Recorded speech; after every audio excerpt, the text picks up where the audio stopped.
بارك الله فيك.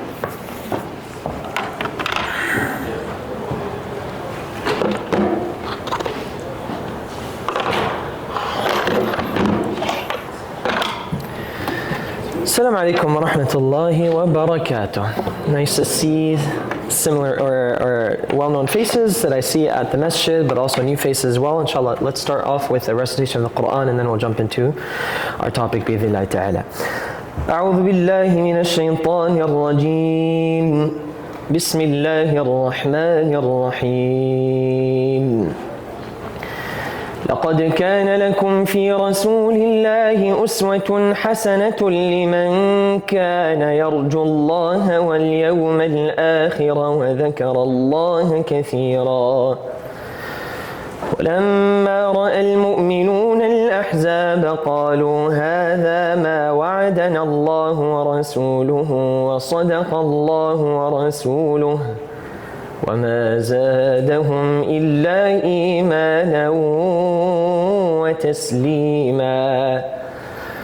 من المؤمنين رجال صدقوا ما عاهدوا الله عليه فمنهم من قضى نحبه ومنهم من ينتظر وما بدلوا تبديلا. ليجزي الله الصادقين بصدقهم ويعذب المنافقين إن شاء أو يتوب عليهم إن الله كان غفورا رحيما. ورد الله الذين كفروا بغيظهم لم ينالوا خيرا وكفى الله المؤمنين القتال وكان الله قويا عزيزا. صدق الله العظيم. جزاك الله خير. بسم الله الرحمن الرحيم والصلاة والسلام على أشرف الأنبياء وسيد المرسلين نبينا محمد وعلى آله المتقين والصحابة المجاهدين ومن سار على نهجهم واقتفى أثرهم إلى يوم الدين. اللهم علمنا ما ينفعنا وانفعنا بما علمتنا وزدنا علما وتقى. اللهم ارزقنا إخلاص القول والعمل. اللهم فقهنا في الدين وعلمنا التأويل يا رب العالمين. Brothers and sisters in Islam, I wanted to talk to you guys about something fundamental to a Muslim's life. And you might be thinking about salah or zakah or charity or going for hajj. You might be thinking of these actions that are fundamental without any doubt to our religion. But I actually want to talk to you something about an aspect of our religion that is overlooked many a times. Many a times it is considered not as fundamental as the rest of the aspects of our religion. And that is having a mindset that is positive. Having a mindset that is resilient and connected to Allah Ta'ala. And when we say that, we mean having husnul dhanni billahi ta'ala. Thinking good of Allah Ta'ala no matter what situation Allah Ta'ala puts you in. And that is the topic of my lecture today, inshallah, a short lecture. And that is having a positive attitude, because that positive attitude is connected to the hope of Allah Ta'ala. Over the last 2 years, brothers and sisters in Islam, and likewise non-Muslims, we have seen scenes that come out of Gaza that are devastating. Massacre of children, massacre of human life like we've never seen before, and I'm understating it. What we've also seen come out of Gaza, what we've also seen that has emerged from Gaza is resilience and faith and a positive attitude that we have never seen before. I can tell you, I have never seen before. A non-Muslim looks at this and says, what is that? What is that type of faith? Right? Your children are killed, your family is killed, you have nobody left in your family, and you say, Alhamdulillah khair. Everything is good. Everything that comes from Allah Ta'ala is good. Right? Non-Muslims are like, what is this? And I can tell you, even Muslims, even an imam, myself, I look at that and I'm like, that is a faith I can only aspire to have. And we have to take lesson. We have to take lesson from the people of Gaza.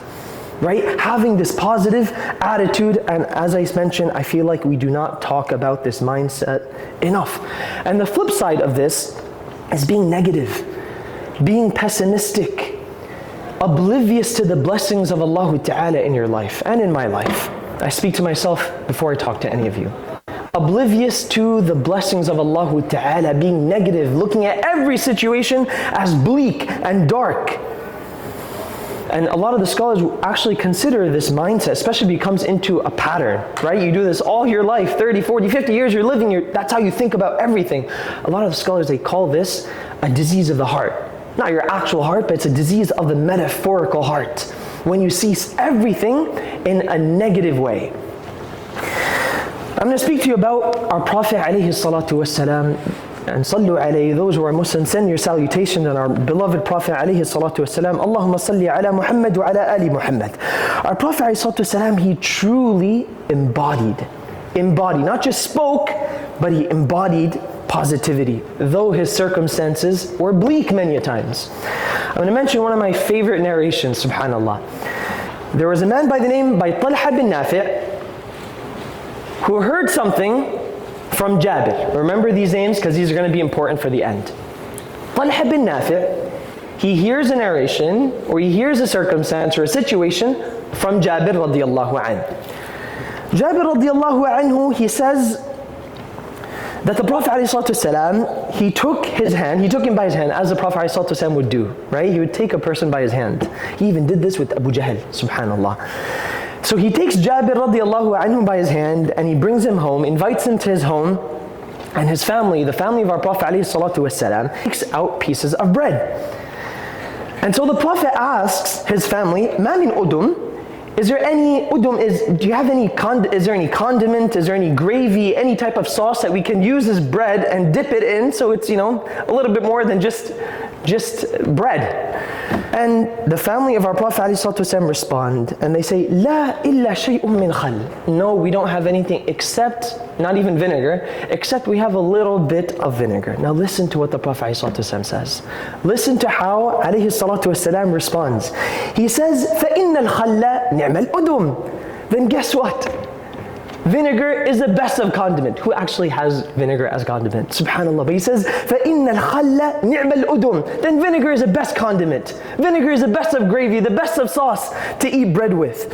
Now look, the Prophet ﷺ didn't even bother apologizing to Jabir. Isn't Jabir a guest?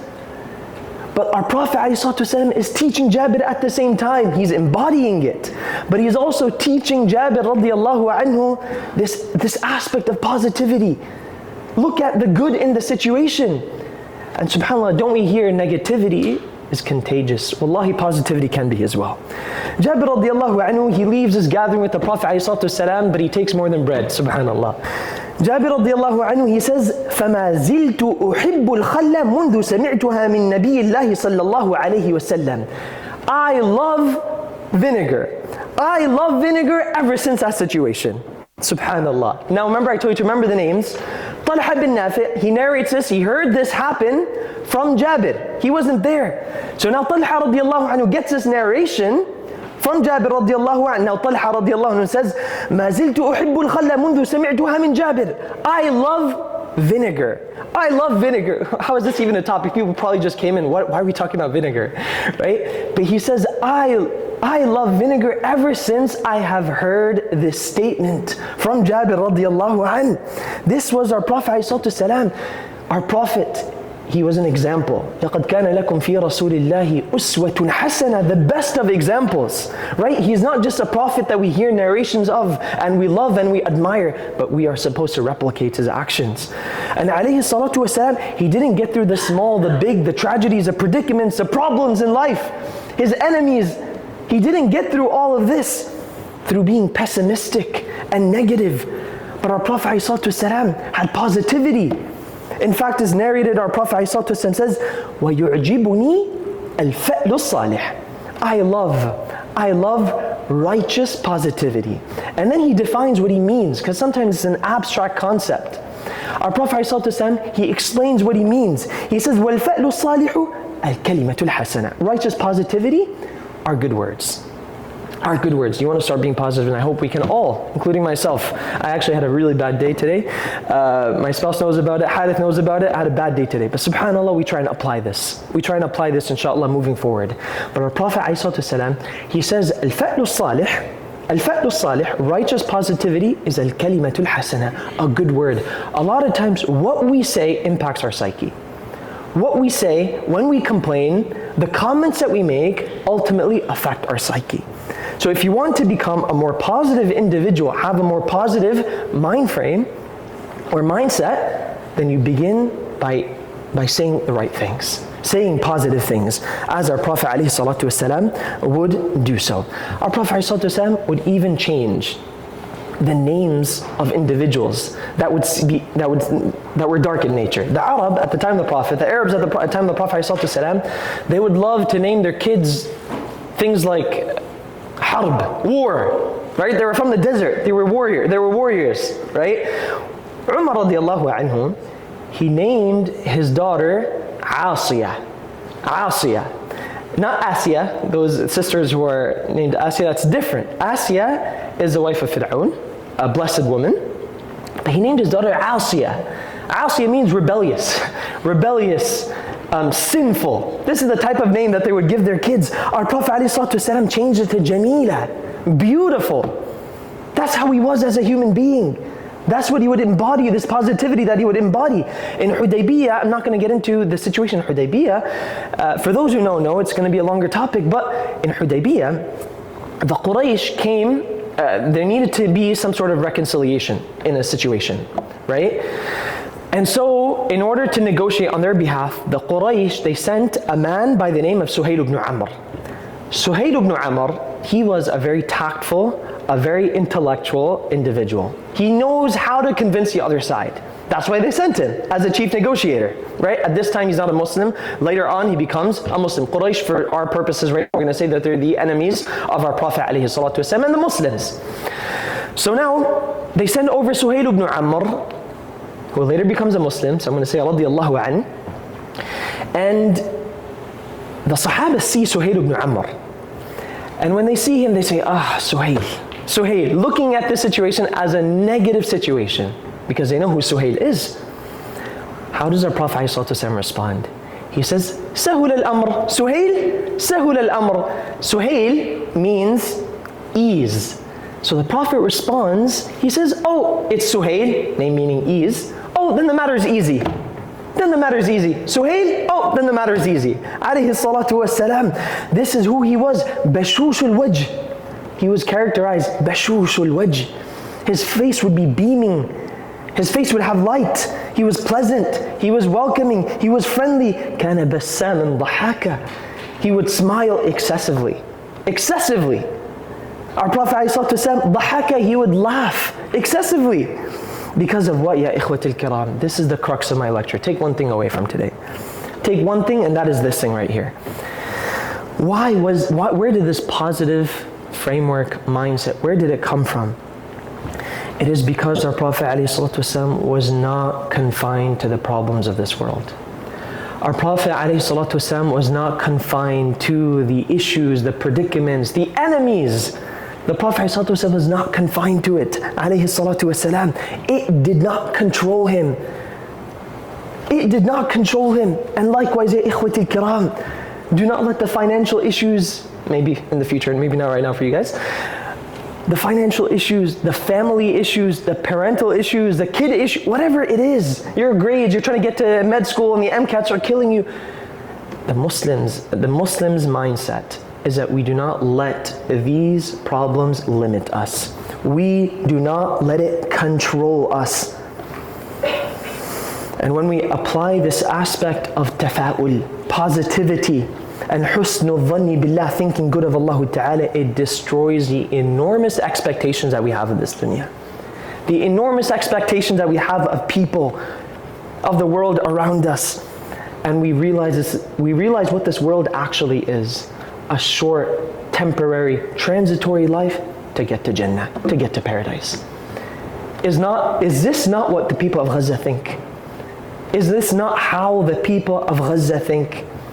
When they have these beautiful moments, when they've lost everything, right? But they still have thabat.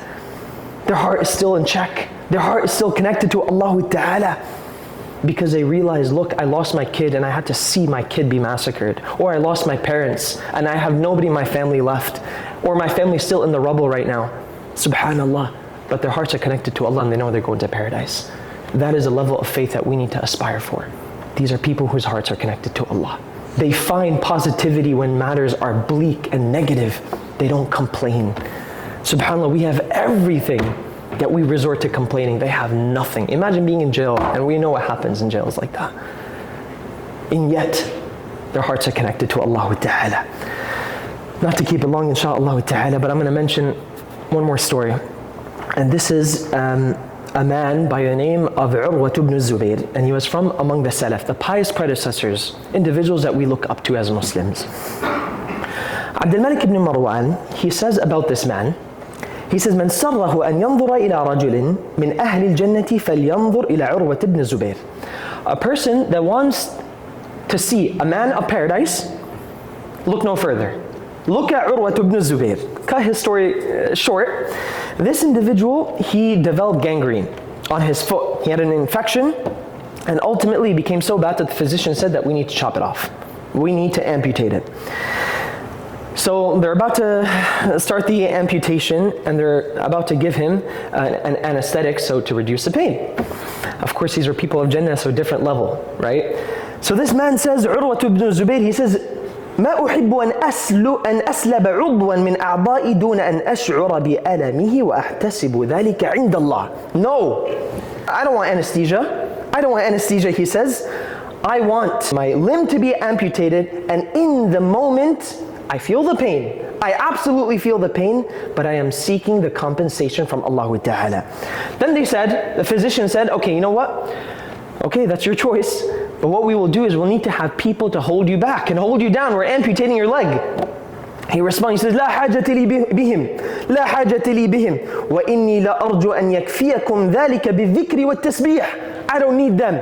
What is sufficient for me is a dhikr and remembrance of Allah Ta'ala. Chop my leg off and I'm saying Allahu Akbar. I'm saying Subhanallah walillahi alhamd. That's enough for me. Long story short, they amputate the leg. And now here is Urwa ibn Zubayr without a leg. Listen to these words of positivity, of hope, of seeing a negative situation, subhanallah, but being connected to Allah. Your heart being connected to Allah. Your mind frame, your mindset is still in the right place. He says, Allahumma laka alhamd. Words are powerful. Allahumma laka alhamd. Oh Allah Ta'ala, all praise is due to you. كان لي أطراف أربعة فأخذ واحد. I had four extremities. You only took one. Allahu Akbar. وَلَئِن كُنْتَ قَدْ أَخَذْتَ فَقَدْ أَتَيْتَ. Even if you have taken something from me, you've left so much for me at the same time. وَإِن كُنْتَ قَدْ ابْتَلَيْتَ. And even if you have tested me, فَقَدْ طَالَ مَا عَافَيْتَ. You've also given me health in other ways. فَلَكَ الْحَمْدُ عَلَى مَا أَخَذْتَ. So all praise due to you for what you have taken, وَعَلَى مَا عَافَيْتَ. And that which you have given me health. اللهم إني لم أمشي بها إلى سوء قط. Oh Allah Ta'ala, you know, I have never walked towards evil with this foot. Brothers and sisters in Islam, as I conclude, look, you can have two types of people. Two different types of people, one similar situation. One person views the entire situation as negative, has a pessimistic outlook, sees that situation and complains and is disappointed all the time. The next person, same situation, but sees a good in it. Praises Allah Ta'ala, is thankful to Allah Ta'ala. And this happened with the wives of Ismail, right? Ibrahim alayhi salatu wasalam actually instructed Ismail alayhi salatu wasalam to divorce his first wife, Ibrahim being Abraham, telling him to divorce his first wife that was pessimistic, that was always negative, always complained, and to keep his second wife who was constantly praising Allah Ta'ala and thankful to Allah Ta'ala. And it's this negative attitude that ultimately affects the people around you. And perhaps you can resonate with this if you have that person in your life. And maybe you don't recognize how much this affects the people around you when you're that person that's always negative, right? The people around you don't want to be around you. They don't want to hear this negativity all the time, right? They're always constantly being affected by your negativity, so they kind of distance from you. It affects your marriage, it affects your family life, it affects your parents, it affects your kids when you have them, inshaAllah Ta'ala.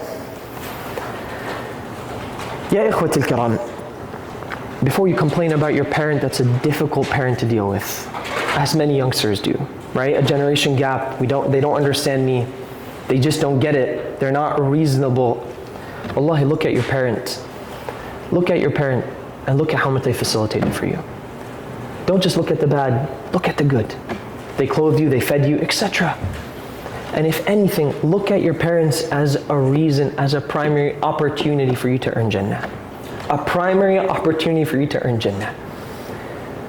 Maybe one example relatable to you is that those who are looking to get married, sometimes it becomes overbearing, and it makes sense, right? Because finding a righteous, compatible spouse is extremely difficult these days.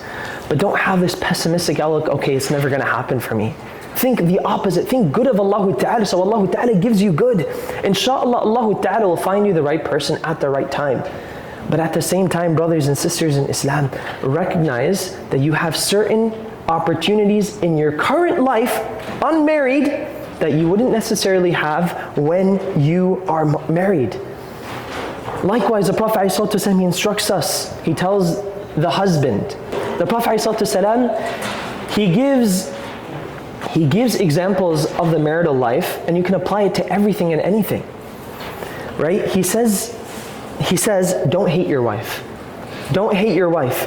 لا يفرق مؤمن مؤمنة. He says, إن كره منها خلقا رضي منها آخر. He despises one trait of hers, it doesn't make him go and hate everything about her. He is still happy about the rest of the good that she has.